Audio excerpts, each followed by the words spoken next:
pleasure to have my old friend Pieter Bottelier, who has just written his book, Economic Policy Making in China, from 1949 to 2016, The Role of Economists. And he, you have his bio, but he is really one of the few people who is well prepared to write on these issues, who has dealt with the Chinese economic leadership for how many years? 30? Now it's going on about a quarter of a century. We're only 25, so not so long. But,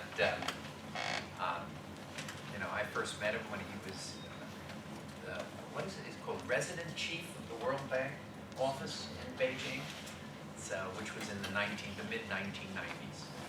So he had firsthand experience kind of dealing with the economic leadership of China as they were kind of turning to the World Bank and others for how they were going to run reform and opening. And the success, obviously, despite what some people in the United States say, which is based upon what the United States did. No, the success is based upon what the Chinese did, but certainly some foreign advice was useful in that time. But it's an interesting book. It's certainly it's full of footnotes. It's one of the few books I've seen that's more than 50% footnotes. So everything is well documented, but it's great to welcome you here. You'll speak for about how long? Well, how much time do you want to give me? I'll give you 2 minutes. Then questions. No, we'll give you 20, 25 minutes. Does that work? Okay. And then we'll go to questions from me and right. questions from a distinguished audience. So if that's okay. And this program, I should say, is being live streamed. So the National Committee has entered the 21st century in great style, and we're now live streaming it. One of the reasons we love live streaming it is because we couldn't fit everybody into this room who wanted to come, so it was a great idea. So we got 2 cameras, and I'm saying this because when you ask a question, it will be for the record. So Pieter, thank you so much for writing the book. Thank you for all your great help to the National Committee over many decades, and thanks for coming up to New York. Well, thank you, Steve. I'm very honored to speak for an audience here for the National Committee of U.S.-China Relations. Those of you who know the history of China's economic development know how important the National Committee has been in helping cement the bilateral relationship and what the consequences, the long-term consequences of that have been. So I'm very honored. I know the importance of the committee and what they have done. That led me then to warn you all that my book and my talk here is not really focused on U.S.-China relations, but on a much narrower subject, on the question, how did the economic policies pursued by Deng Xiaoping and before him by the Mao Zedong crowd, how did they come about? Who were the key people who thought about these complicated questions? Who were the key economists on the Chinese side? And how did they arrive at their conclusions as to what should be done? So that was the focus of my research. So this is primarily a history book. It's not going to be a bestseller. If you are here to come away with some really headline material, forget it, there's no headline material. If anything, my contribution is in the nature of some fine-tuning, understanding better what really happened. When I started out, I wanted to focus primarily on the period I knew best, that is the period of economic reforms that started under Deng Xiaoping since the late 70s. But the more I dug into things that I did not know, the more I realized that it's very hard to understand the Deng Xiaoping reform period and the kind of policies they thought they had to pursue unless you understand the problems that they were trying to correct. So that led me to go back to the much earlier years, even before 49. You know, the communists gained control of the Jiangxi Soviet already in 1931. And although nobody today, or very few people today, know the history of that, it's interesting, for me at least, that these early communist rulers, not Deng Xiaoping, Mao Zedong was already chairman of the party in '31 in the Jiangxi Soviet, that they were very interested in economic policy questions. They didn't necessarily know what to do, but they knew that inflation was bad. So one of the first things that the communists did in '31 already was to establish a bank in Jiangxi Soviet that had the authority to issue its own money. First time that Chinese communists began to issue money was in '31, and it was Mao's own brother, I forgot his name, Mao Zedong, who was the head of that bank. That bank got money issue rights, print money, make coins that circulated in the Jiangxi Soviet and competed with Chiang Kai-shek's money. When the communists were finally forced to leave the Jiangxi Soviet and begin what we now know as the Long March in '34, they were so attached to that bank, they took it all with them on muleback. All the ability to print money, to make coins, was taken on muleback as part of the Long March. But that, of course, took care of a lot of mules, and the mules were very scarce at that time. So after a few months, they dropped all that stuff. But they resumed these economic policies in Jiangxi province, in the northern part of Shaanxi province, not long after they had ended the Long March. Another illustration of how keen the communists were to preserve at least financial stability was the creation of the renminbi. This was not done after '49, it was done in '48, December '48, when the communists were in charge of the Dongbei, the northwestern portion of China, and asked 3 banks to form a new bank that became the People's Bank of China, which subsequently became the central bank, but that started in Sichuan as a regional bank, communist-owned, that was in charge of issuing money and make sure that the peasants would not avoid putting their savings in the bank, because they knew how important banks were. And one of the things they did, which was all new to me, nobody had ever taught me that, was to invent an inflation-proof system of deposit accounts. So all these, what these country bumpkins did was very sophisticated economic stuff, in fact, but they may not have realized that. When the Mao Zedong established the PRC on the 1st of October '49, one of the first things they did was to bring that bank from Dongbei to Beijing and asked them to repeat the same trick, namely to substitute the renminbi for Chiang Kai-shek's money, which was inflating away all savings very quickly.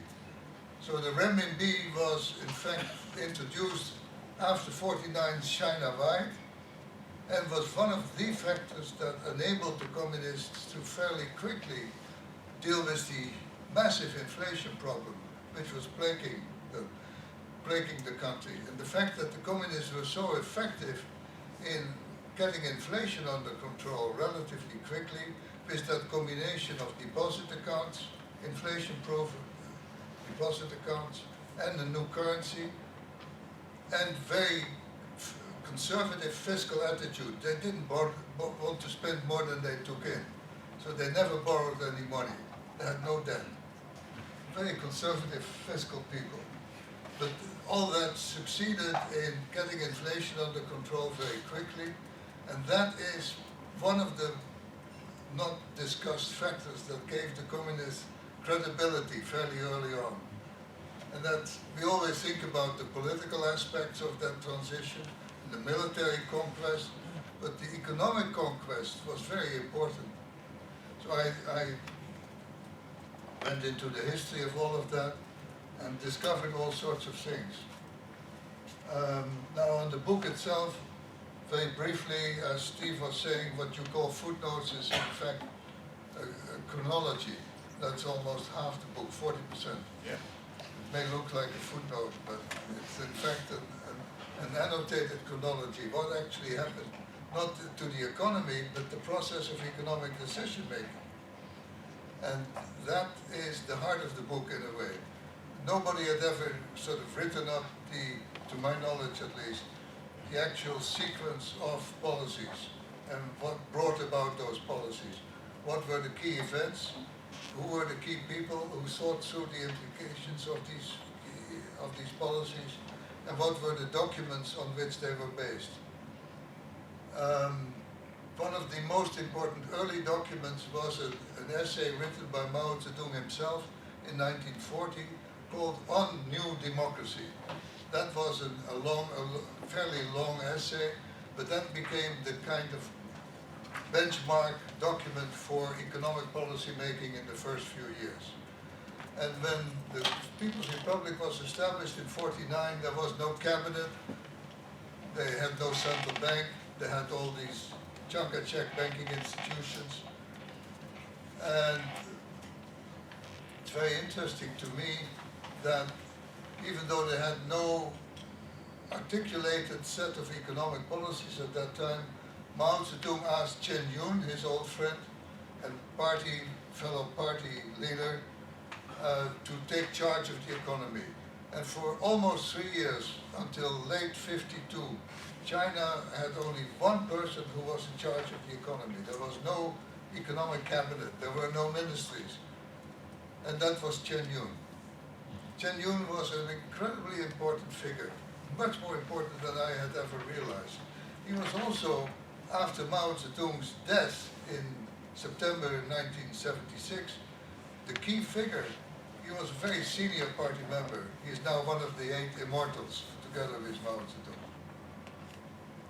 Immortals means that these cannot be touched.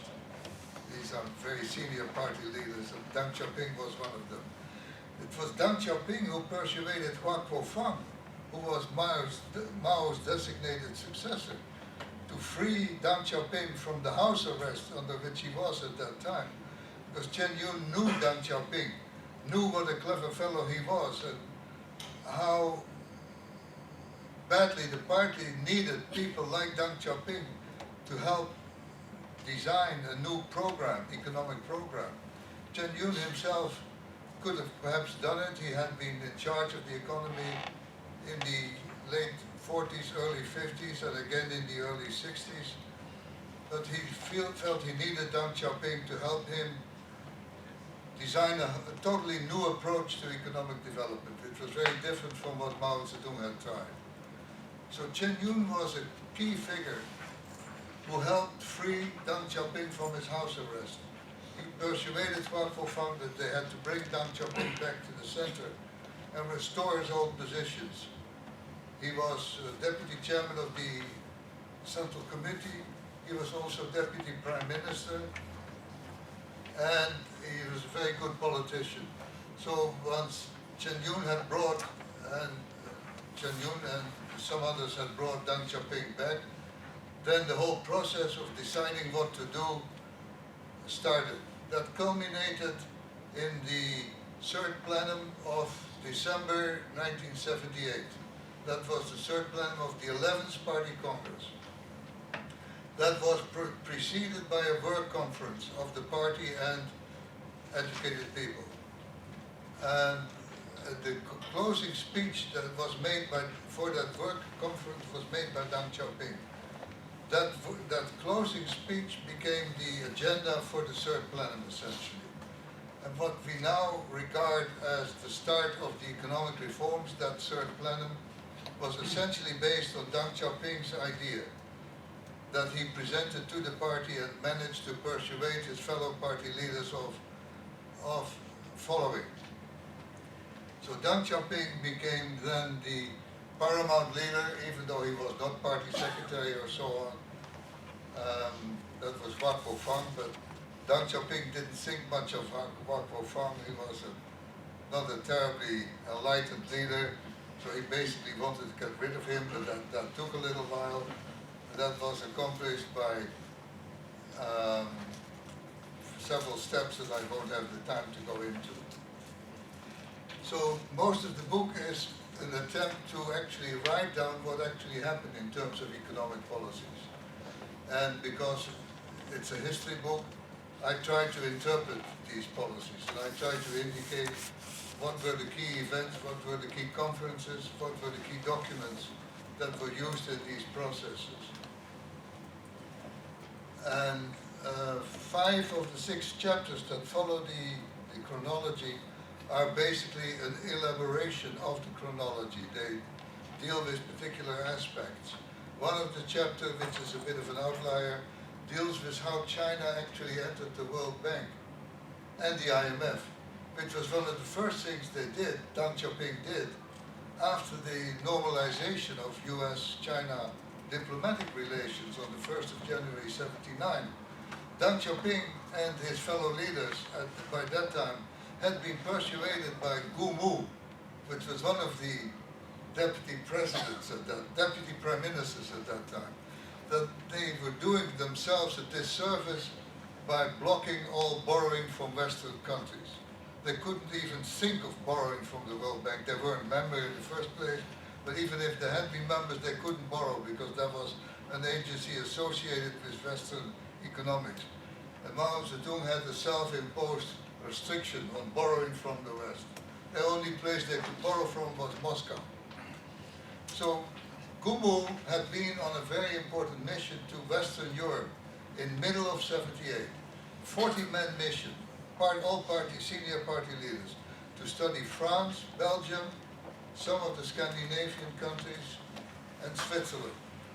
All Western economies. And they were expecting, following Mao's predictions, to find that all these economies were on the brink of collapse, because that was consistent with communist thinking at that time. Capitalism led to collapse of the economy. They were all surprised that these economies were not on the brink of collapse. They were actually doing very well. They were technologically very advanced.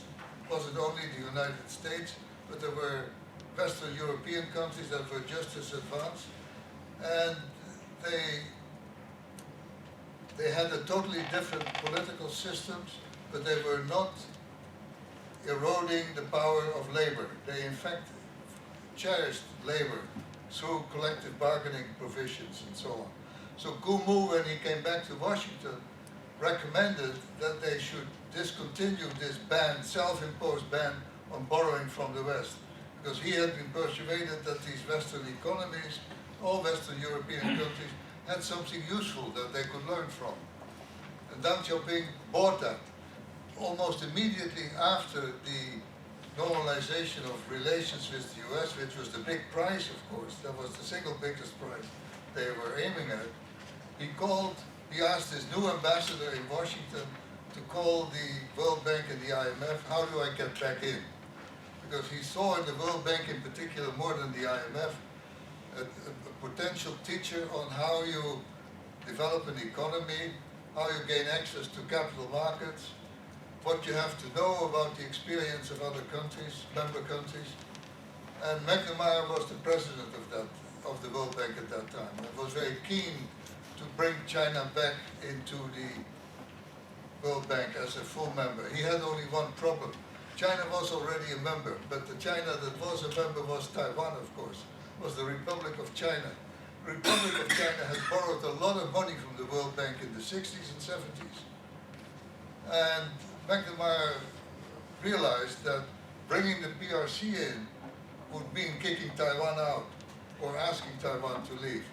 There was no, after the Kissinger visit in the middle of 71, no other alternative. McNamara foresaw that that eventually was going to happen and set in motion a process that made it possible for Taiwan to leave, to honor all its debt to the World Bank, never even defaulting on one penny, so that the World Bank could preserve its AAA bond rating, which was a very prized possession, of course, because that enabled the World Bank to borrow at almost the same rate in global capital markets as the US Treasury, which made World Bank money relatively cheap for its member countries. So it was very important for McNamara that he did that. And one of the chapters in this book is devoted to this question which nobody today knows anything about, not even in the World Bank, because it's so long ago. How did McNamara do all that? I was going to the World Bank archives in Washington, hoping to find all the information on that. World Bank archives on that are still closed. Presumably, I was never given a definitive answer on that, because Beijing doesn't want this whole story to become public. Then I learned by chance that McNamara's number two, a California lawyer, a certain Mr. Burke Knapp, who had died in 2005, left all his personal files with the Hoover Institution in California. So I approached the Hoover Institution and gained access to all of Burke Knapp files. That's where I found out the story. This is absolutely fascinating. I won't have time to share it all in detail with you. Maybe we can go into some aspects during the Q&A if there is time. But I just want to mention that it's an important aspect of the whole China's emergence was gaining membership in the IMF and the World Bank. They were much more interested in the World Bank than in the IMF. They never borrowed money from the World Bank. They borrowed a lot from the World Bank. The World Bank was, perhaps because it was politically unaligned, was not a threat to China, one of the most important sources accessed by Deng Xiaoping, Zhao Jiang, and by his successors, as for information on what other countries had done, how you deal with abject poverty. One of the reasons why China has been so successful in redressing abject poverty was the World Bank, in fact. World Bank was one of the early partners with China in developing a modern infrastructure, the highway system, the electricity system, river transport system, sea transport system, containerization of the ports and the railways, so that there would be modern export possibilities, which were totally non-existing, modern storage for grain. China now has a modern nationwide system for storing and transporting grain, bulk grain. It didn't exist at all. Even when Deng Xiaoping started in the late 70s. All these facilities that we now take for granted were pioneered by the World Bank in initial projects. And when they were successful, China replicated them often nationwide. So the World Bank relationship was very important. And I was privileged in the early and mid-90s to head the World Bank office in Beijing and learned a lot that otherwise I might never have learned. One of the things I learned, and that's an aside, just kick me when I'm going on too long, is that the World Bank was so trusted by China that they were asked to do all sorts of things that were unrelated to the World Bank project. One of the things I spent a lot of time on during my first few years was opening up the labor market for professional Chinese staff. When I started my job, all Chinese staff in the office, some 65 people, were assigned to the office by Chinese agencies through the Ministry of Finance. They weren't even our staff. We paid the agencies for the miserable salaries that these people got. The Ministry of Finance realized that that couldn't last forever, that these things had to be opened up. So they asked the World Bank by word of mouth, there never was anything written on that, to begin to experiment with a system that was called direct recruitment. The fact that you now have a totally open labor market and system in China, in Beijing, was started by the World Bank in Beijing. Shanghai, of course, Shanghai private sector was way ahead of Beijing and had already begun to experiment with these things. But the official communist-controlled system was opened up by the World Bank already in the early 90s. So let me say a few things about the book, otherwise I'm going way over my time. Perhaps the best easy way to explain it is to give you a summary of chapter 1. In chapter 1 I put what surprised me most, what puzzled me most about my findings. Because many of these things are not public knowledge. Now, so let me run through some of my surprises. I can't go through all of them. The first surprise was that this famous third plenum of the party, top leadership, Central Committee, in December of 78 was not the beginning of the liberalization of agriculture, or the beginning of the end of the big communes. That was a process which had already been initiated in Anhui and in Sichuan, where Zhao Ziyang was at that time party secretary. And that process was going on, but most of the party leaders in December 78 were very uncomfortable with that. The official communique of the third plenum of 78, to my utter surprise when I began to read these things, actually forbade a return to private farming. It took the party 2 more years to formally acknowledge in a document that farmers had a right to select their own method of production. That was 2 years later. The first thing that actually happened, and that was the beginning of the entire liberalization process, was not in agriculture, it was in retail trade. Don't forget that the end of the Communist Revolution, after that period was over, when the Gang of Four had been arrested with permission of the party leader, I mentioned his name, Horpofan. That was the end of the Cultural Revolution. One of the things that began to happen very quickly after that is that a very large number of young people, probably millions, returned to parts of China they wanted to go to, the China cities. China was not heavily urbanized at that time, but there were millions of young people who wanted to go to the cities to make a future for themselves. They had been sent to the countryside as part of the Cultural Revolution for punishment or re-education purposes. The party had to do something with these people. And what I found out is that one of the first things the party agreed to, which was really the beginning of the economic liberalization process, was to allow street vending that rapidly absorbs a lot of people, and certain types of retail trade. Took care of a lot of thousands of people in the cities. So retail trade and street vending, much more than private farming, was the beginning of the economic revolution that we are still observing today, although in the last 5 years we've seen some developments that worry me a little, but if there's time we can go about that later.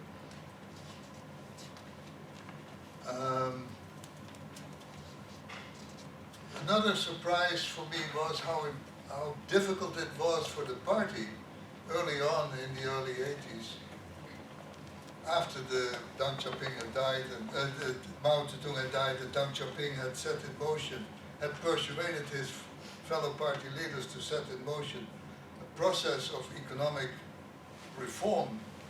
Nobody knew what to do at that time.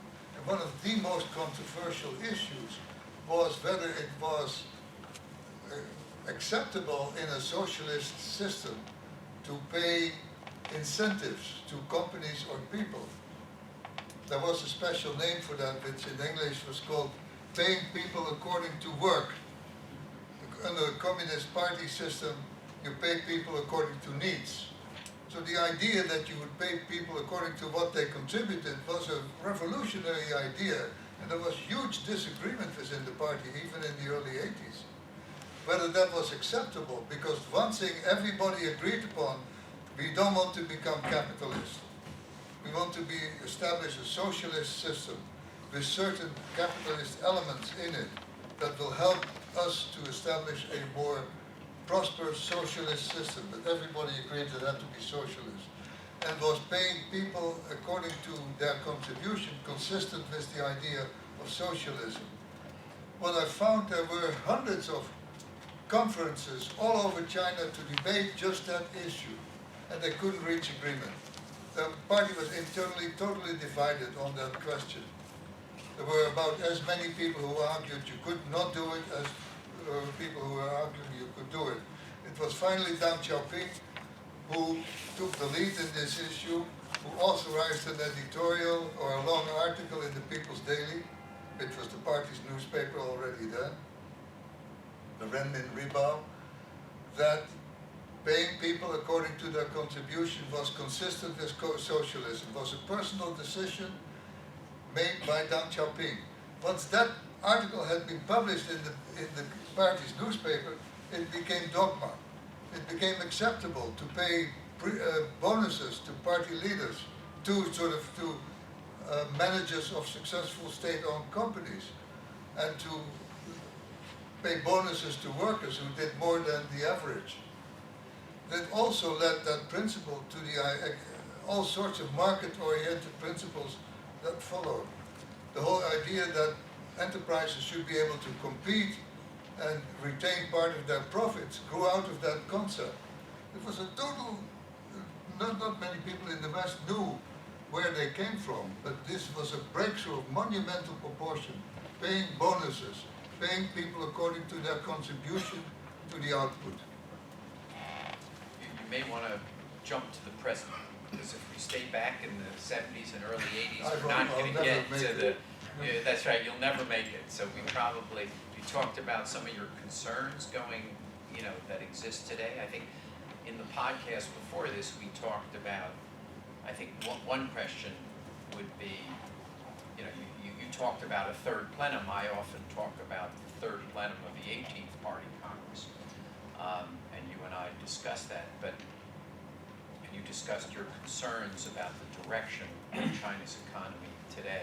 Yeah. Talk about how the third plenum fits into your the third plenum of the 18th Party Congress fits into your concerns about China's economy going forward. Okay, let me do that. But before I answer your question, allow me to explain the reasons for my concern. When the current party secretary was elected to lead the party in the fall of 2012, he allowed the issue of a paper that subsequently became known as document number 9. A draft of document number 9 was leaked to a paper, a Chinese language paper here in New York. I have the name of the magazine, Minjing or something. Document number 9 argued that it would be a great mistake for China to go in the direction of a universal value system, human rights system, that it would be a great mistake to go to a constitutional democracy system, that it would be a great mistake to go to a formal separation of powers within the executive branch of the government. And people here were horrified by that leak in that authoritative New York Chinese language paper. So we were very delighted to see the decision made by the 13th plenum, the third plenum of the 18th Party Congress, which followed that by less than 6 months, which was in the fall of 2013. The third plenum was a very good document. It gave us those of us who had become very concerned by the leaked draft of document number 9, which was apparently never finalized because nobody knows what happened to it. The third plenum, which is once every 5 years the party holds a big congress, and then it has every year a plenum. That's a plenum of the interim committee, the central committee of the party. And typically the third plenum is devoted to economic matters. The third plenum in November of 2013 made a decision that gave the China watching community outside China great sense of relief, because it recommitted the country to the pattern of economic reforms that had been set in motion in the late 70s by Deng Xiaoping. But there was a snag in that third plenum. There were 2 critical decisions that the Central Committee made that seemed to contradict each other. One decision was that the market should be recognized as the decisive factor in the allocation of resources. And when we read that, we saw, we recognize that. That's a step in the right direction. But then in the next paragraph, that same decision says that the Communist Party should retain a leading role in the Chinese economy. And Western minds don't see a consistency between those 2 objectives. We see them as conflicting. So we were wondering what would happen in case of a conflict between those two objectives. Which objective would prevail? The party centrality or the market centrality? And what, now I'm answering your question, why many people, including myself, became a little concerned or very concerned about what's going on in China today is that the second principle, namely the party centrality, seems to be the real key objective of the current top leadership, not the market centrality. And that has been pursued over the first 5 years of the current administration, led by Mr. Xi Jinping, who is also president of the Republic, of course, even though he didn't become president until March 2013. For example, how does that play out? Give us some examples of where you find that Well, the party is not allowing market forces. What I to look at as an economist is the allocation of credit in the economy. I look at the financial statistics a lot. And what you find in the last 5 years is that the proportion of bank loans that has gone to state-owned enterprises, which had gone down in the preceding 20 years, has gone up again, way up again. Not only that, but also state-owned enterprises have been given a much more prominent role in the economy, have been given, once again, privileged access to state bank loans, markets, and seem to be protected by the party in all sorts of ways that we don't necessarily know about, because the system is not very transparent. So what we are seeing is an economic system which seems to have gone back on the earlier reforms towards dominance of state enterprises. Private enterprise is still very important in China, and the number of new private enterprises registering every day in China is very high, by far the highest in the world, much higher than in the United States. But what we have seen is a resumption of tendencies to favor state enterprises in all sorts of ways that are not necessarily very transparent. But that worries me a lot on the economic side.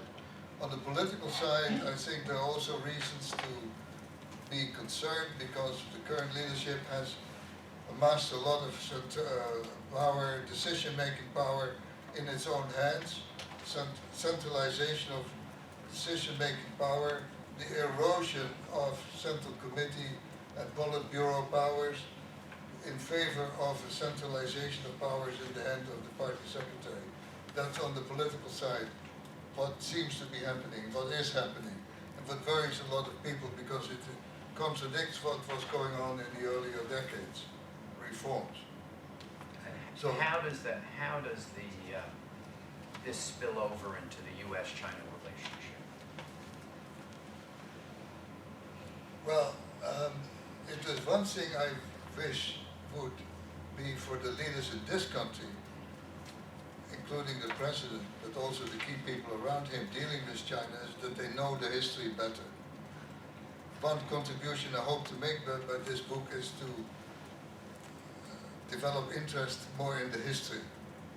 One of your, as National Committee's main objectives is to promote improved mutual understanding between the two countries. And one element of understanding is understanding and knowing history, which is what I've tried to do in this book.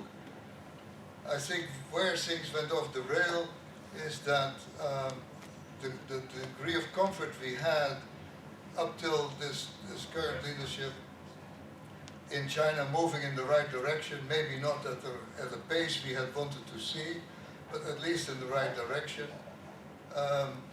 was undermined by the current leadership. At least so we see it in the West. And many Chinese see it that way.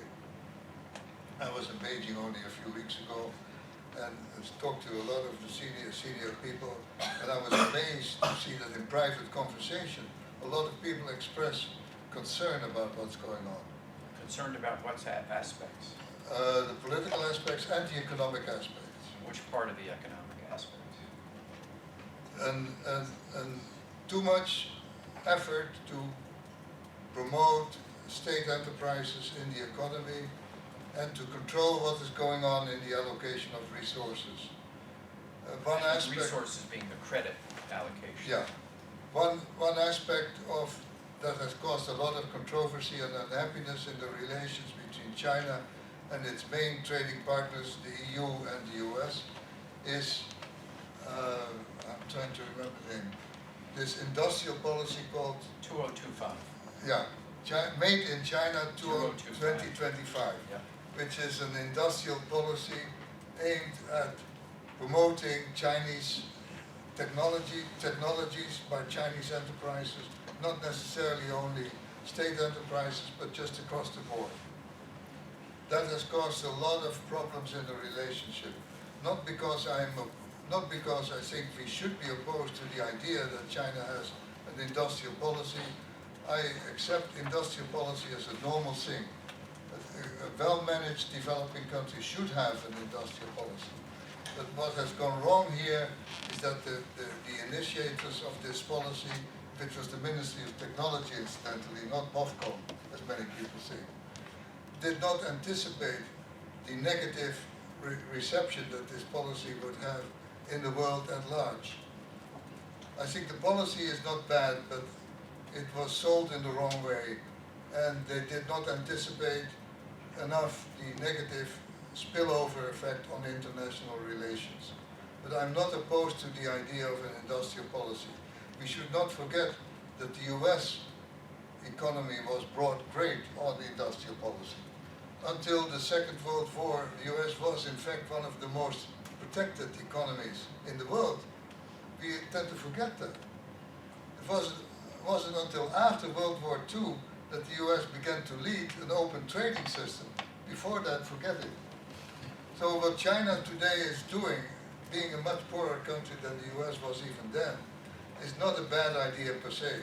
I don't want to discourage the Chinese from economic planning or pursuing an industrial policy, articulating it, but in today's world with globalization having gone as far as it has, you should also think through the international consequences of what you're doing domestically.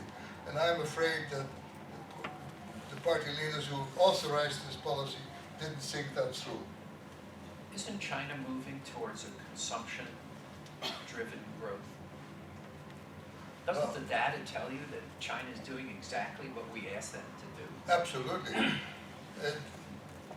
It was already under Hu Jintao that the leadership realized that this pattern of economic development that China was pursuing, based on export growth and infrastructure investment mostly, was not a sustainable pattern in the long run.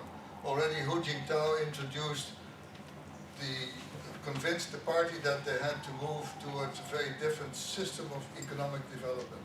I can't remember the name of it. That was the heart of the 10th five-year plan, which was introduced in 2006. But that didn't materialize. They couldn't do what they said they were going to do because the international financial crisis happened in 2008. And as you know, they responded to that with this huge stimulus program, which was largely credit financed. That's the source of many of the problems we have in China today.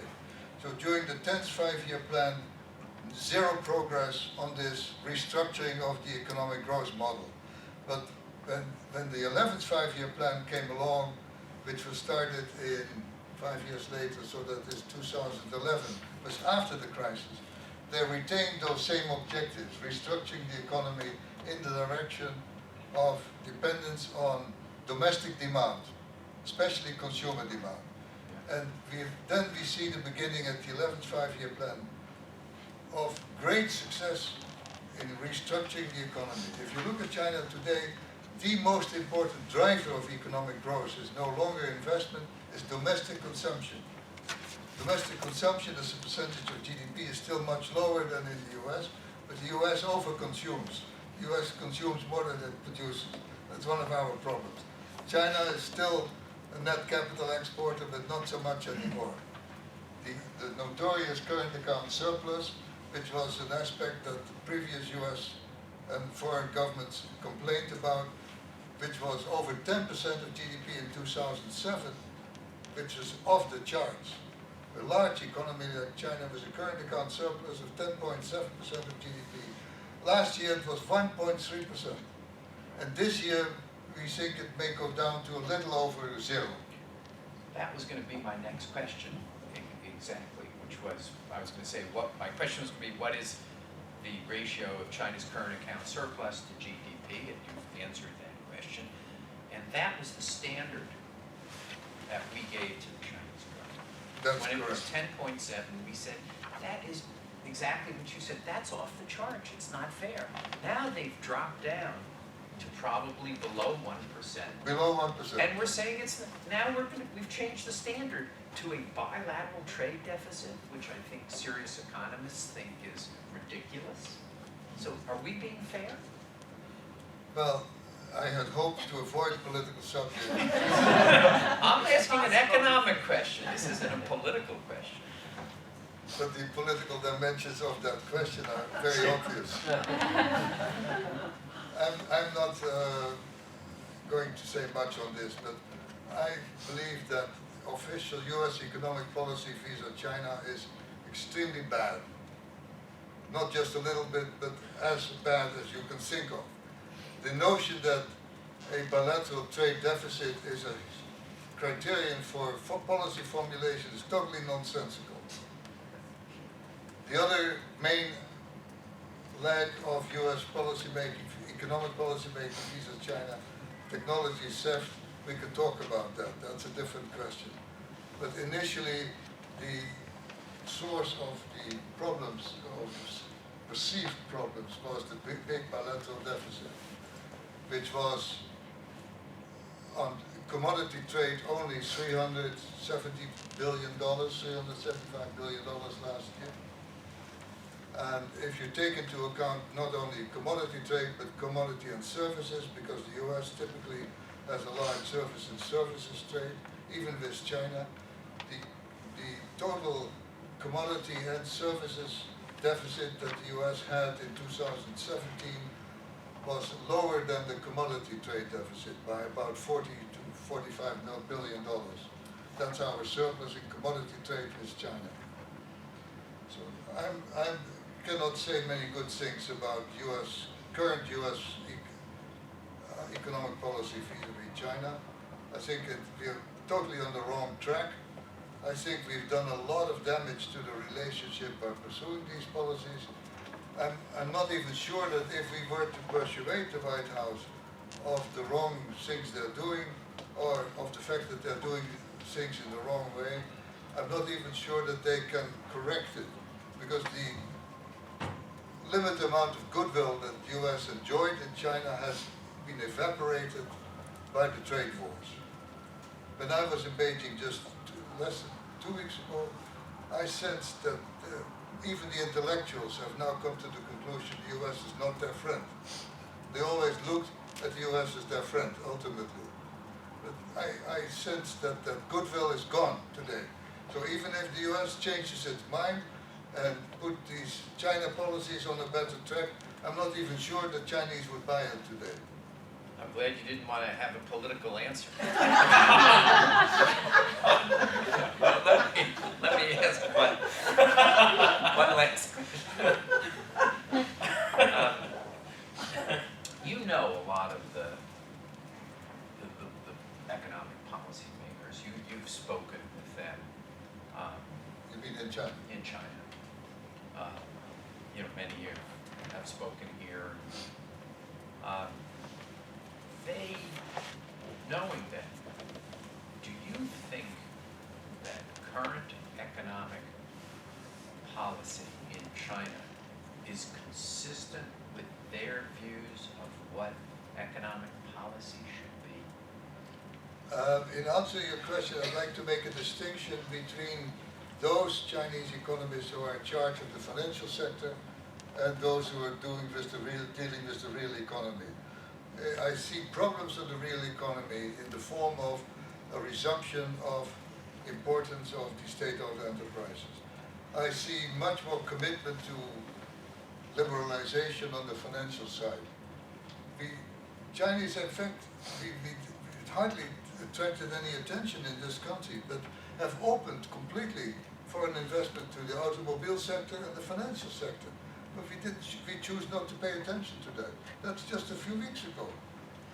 When Well, it's staged opening, it's not immediate. No, it's not immediate, it's staged. But they're moving the financial sector, which is of course hugely important, continuously in the right direction, even today. They have an exchange rate system which is totally different from what they had when I started my job in Beijing in the early 90s. It's increasingly more market-oriented. The last state interest rate controls have been removed already a few years ago. All interest rates in China are now market-driven. That doesn't mean that the state doesn't have policies to influence it, because the central bank still issues circulars. But the state tells banks who they can lend to and who they can't lend to. So they have The to, guidance, yeah. PBOC's participation in the banking system is infinitely beyond what Yeah. occurs in any Yeah. market economy. We don't They say you can't lend to these people, you must lend to these people. Yeah, that's what we don't necessarily know the details of, because the system is not transparent. But Beijing, the party gives an instruction to a state-owned commercial banks to lend X billion or billion renminbi. Or not to yuan, lend. or not to lend to a particular enterprise. They don't publish that in the newspapers.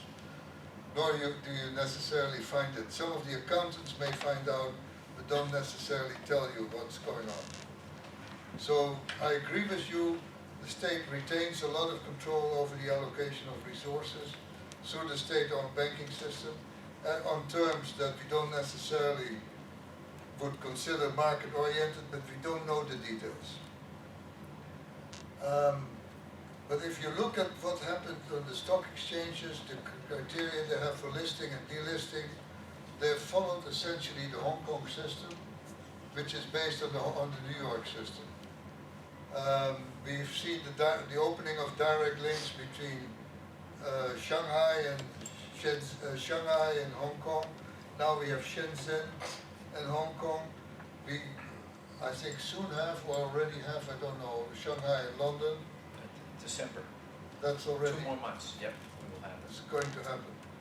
All these things are happening, so they point to a gradual opening up of the financial system in what I would consider the right direction. I don't blame them for doing it step by step. If they were to ask me, I would not advise them to give a completely open system today. I would think that retaining some control over the exchange rate and some control over the capital account transactions is what I would advise them to retain for the time being. Don't move to a totally open system right away. You invite problems galore if you do, prematurely, if you open up prematurely. And there are many examples of countries that opened up prematurely that ended up in deep trouble. So in answer to your question, I think the financial boys, as I sometimes call them, led by Guo Shuxing, who is the chairman for the party of the central bank, led by Yi Gang, who is the president of the central bank. I know all these guys, they want to do the right thing, and they are moving as fast as they can. But I am not sure that the other economists who are more in charge of the state enterprises and the allocation of resources to those state enterprises, that they play the same game. So I hope that the financial reformers actually will prevail in the system, because I believe they will eventually lead the system in the right direction. What's his name? Just retired as president of the central bank. Zhou Xiaochuan, whom I also know very well, was clearly en route to financial liberalization, but step by step. He didn't want to overdo it. And I was a champion of what he was doing. Let me open the floor to questions right in front of me and then Bill. Great, thank you, Steve. So with Trump, sure, Henry, I'm with HHN Capital. With Trump administration's aggressive trade policy, the import tariff, at least so far the last few months, we have seen something back right. I think the equity market in China is at 4 years low, and then some of the information I've maybe came across, it's the economy seems doing well, at least what I'm privy to. To counter that, China has decreased its domestic interest rate pump ample liquidity into the financial system, significantly more than in the financial crisis 10 years ago within China. Obviously, China has transformed from a export-driven to a domestic consumption economy.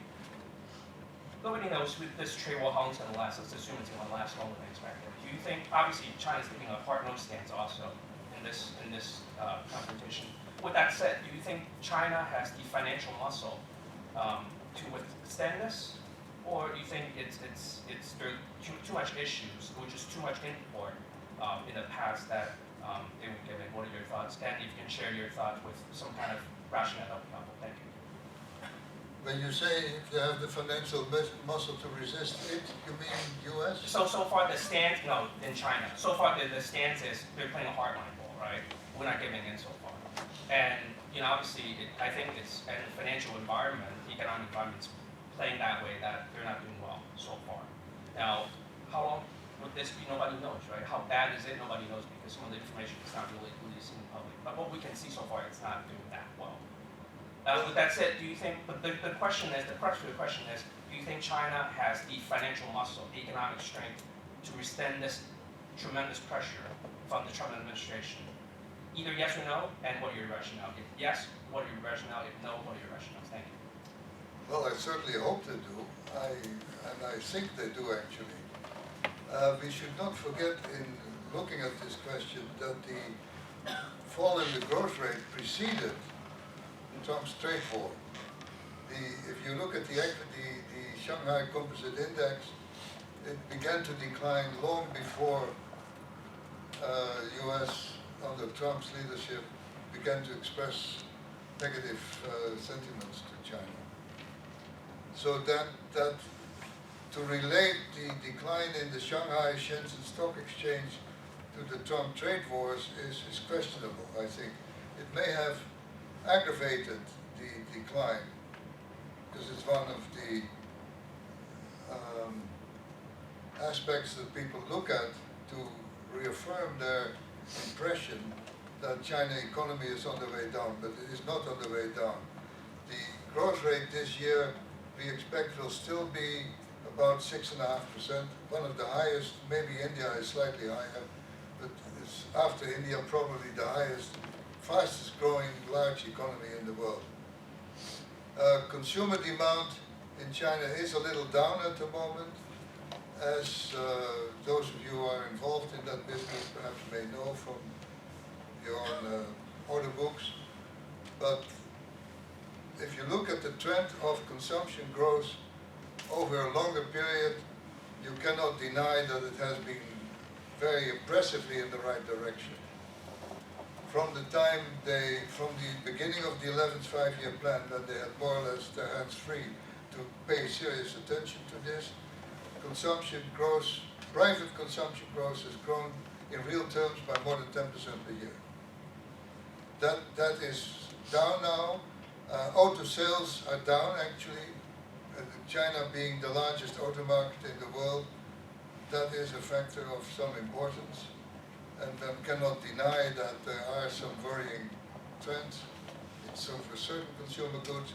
But if you look at the Chinese economy as a whole, the spread of private enterprise, the number of new private enterprises that emerges on a daily basis, the amount of strength in the manufacturing sector, the progress they're making in getting rid of the excess capacity in steel, in certain basic industries. My overall sense is that, yes, this is a negative factor, but it will not kill the Chinese economy. Bill. I'm Bill Lancaster, retired journalist. I was fascinated by your description of the history of the early years, especially before 1949, and your mention of Chen Yun. So he was the sole person running China's economic policy for the first 3 years after the establishment of the People's Republic. What happened to him afterwards? And during the Cultural Revolution, was he purged? But, I mean, you mentioned that he was one who persuaded Hua Guofeng to release Deng Xiaoping. Well, thank you very much for that question, because I struggled with that. I did not know how important Chen Yun had been until I did the research for that book. What I found is that in 1952, when they began to establish State Planning Commission and elements of a cabinet, which was late 72, Chen Yun remained very important in the party, and had a personal link to Mao Zedong, and what he did behind the scenes, I don't know. First time he comes very prominently in view again is in 1956, when they opened the Eighth Party Congress. Chen Yun made a big opening speech for the Eighth Party Congress in 76. The Congress as a whole decided that socialism had been achieved, but Chen Yun, surprisingly, in his opening speech, argued that in a successful socialist economy, you must have a private sector. He made that in his opening speech in 56, and according to what I found, Mao Zedong approved that speech beforehand, but did not do anything about it, because that was the end of all private enterprise in China, 56. Yeah. Didn't come back until much later again. So why, and Chen Yun was not punished by Mao. Mao punished all his opponents, certainly if not immediately during the anti-rightist movement, during the Cultural Revolution, but Chen Yun was left untouched. And I was puzzled by that, why Chen Yun was not punished. The only explanation I could find, or surmise, or speculate, was that he had a very good personal relationship with Mao Zedong, and that saved him. Mao Zedong somehow liked him. He didn't look like some other senior party leaders like Liu Xiaoshi, who died a terrible death during the Cultural Revolution, the first few years of that. But Chen Yun, unscathed. Chen Yun became very important again in the early 60s, after the Great Leap Forward had been declared a failure. He was in charge of an economic commission, and the economic commission was to restore the vibrancy of the Chinese economy in the early 60s. Then again, Chen Yun became very important in 79, after Deng Xiaoping had become the paramount party leader. They asked Chen Yun to lead a commission which had the same name as the Commission of 49, Economic and Financial Commission, they called it. Chen Yun was the heart of that commission in 79 to basically reform the economy.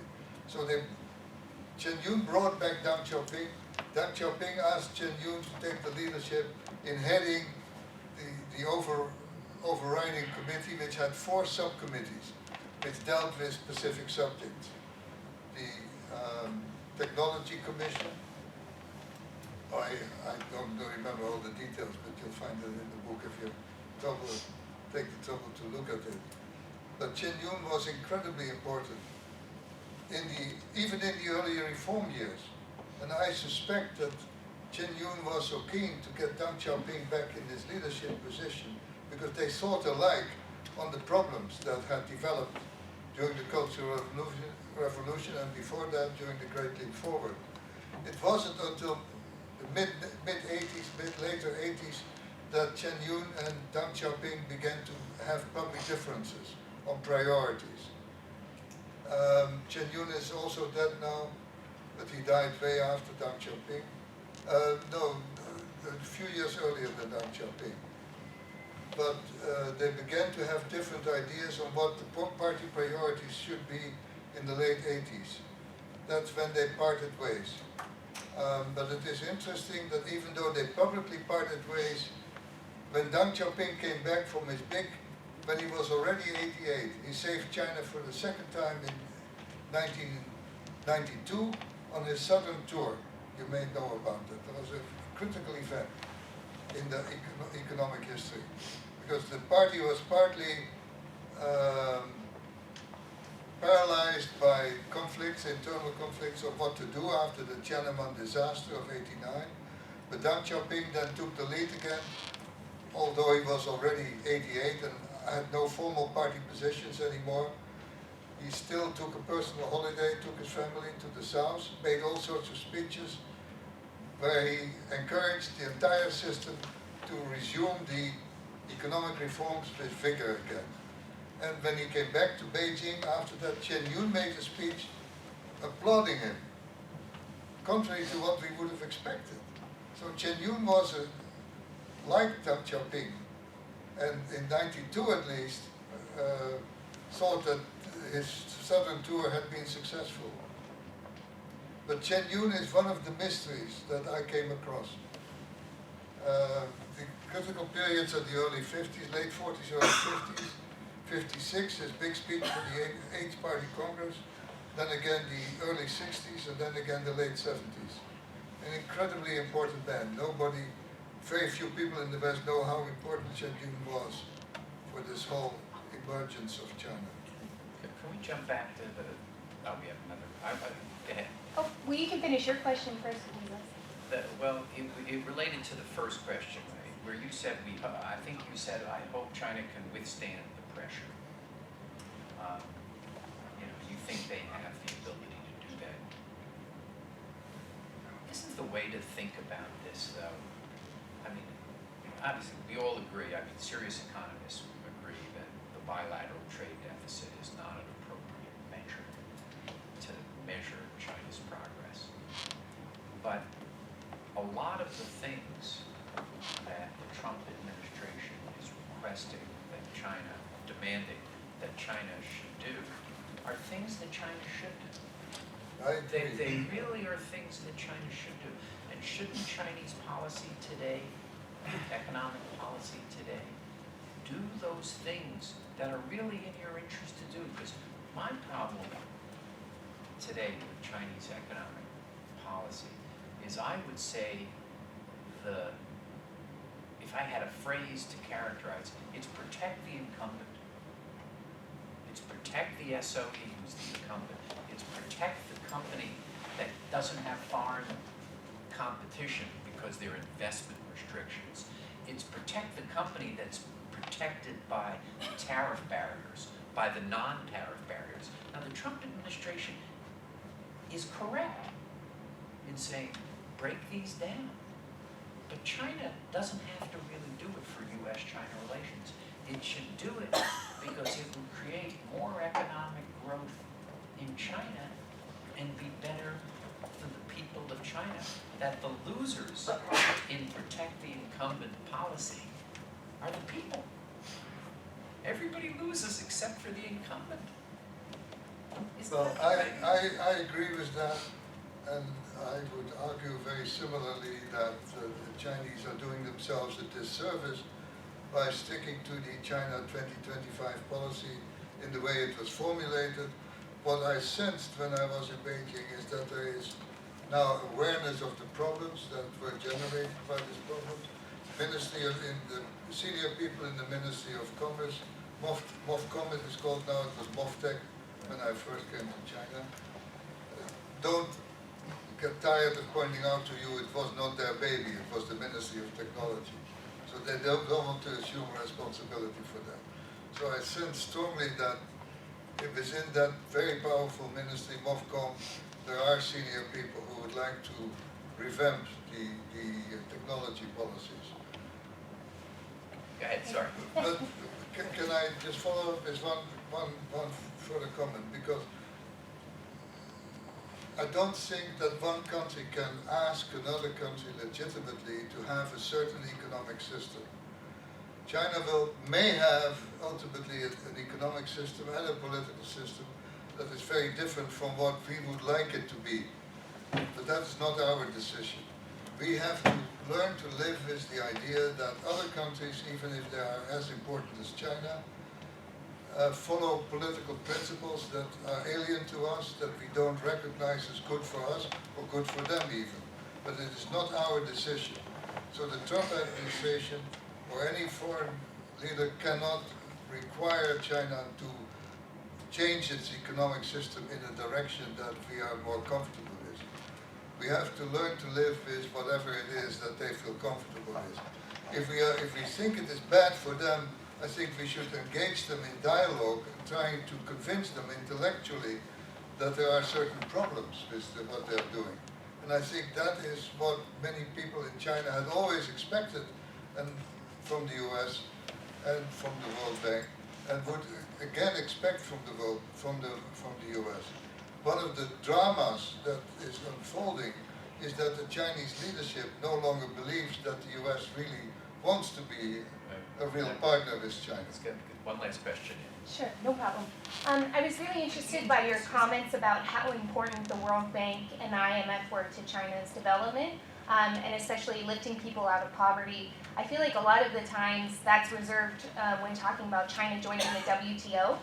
So I was wondering if you talk about the WTO in your book, and just what you think the impact of China joining the WTO was on China and the global economy.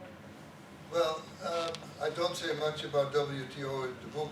I think most important reforms were either way before the WTO or after. WTO was important because it was important to the Chinese leadership at that time, particularly Jiang Zemin and Zhu Rongji. They were very keen to join the WTO because, not because they needed persuasion that a more open economic system was good for them, they were already persuaded, but because they could use WTO membership as a convenient whip to get domestic opposition into their orbit.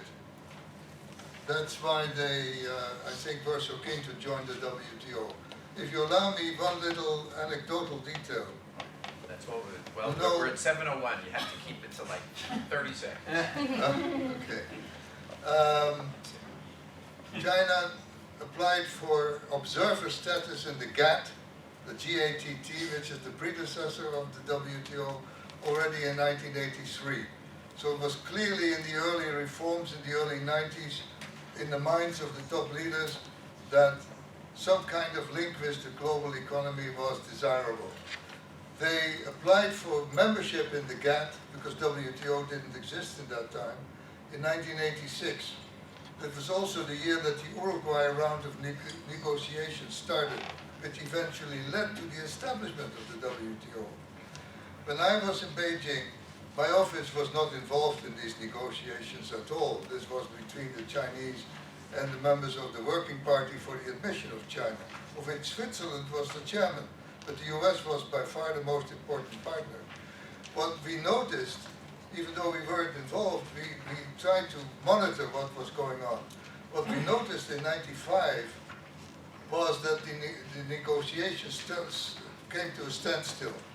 There were almost 12 months, no meetings at all in '95. And we began to wonder what was going on. Then we discovered what the problem was. The Chinese lawyers had just found out that even if they became a member of the WTO, which was the objective at that time, the Jackson-Vanik Amendment would not automatically lose applicability to China, because that's under American law, and American law prevails over international law, which is one of the few countries that has that principle. So when the Chinese discovered that Jackson-Vanik would still be alive after they joined the international trading body, they were totally disheartened because this was such a humiliating experience for them to be subject to this annual review by Congress, whether they still met the criteria. So we then were able to, World Bank office in Beijing was able to, nothing is on paper, persuade MOFCOM, Long Yong-tu was the head of the negotiations, please don't be disheartened by this. The US will find a solution for Jackson-Vanik, as they eventually did in the form of the PNTR, which came under Clinton in 2000. But in '95, that was not at all clear how that problem would be solved. So World Bank was not involved, but was very deeply involved in some way. Very good. Peter, thank you so much for sharing with us.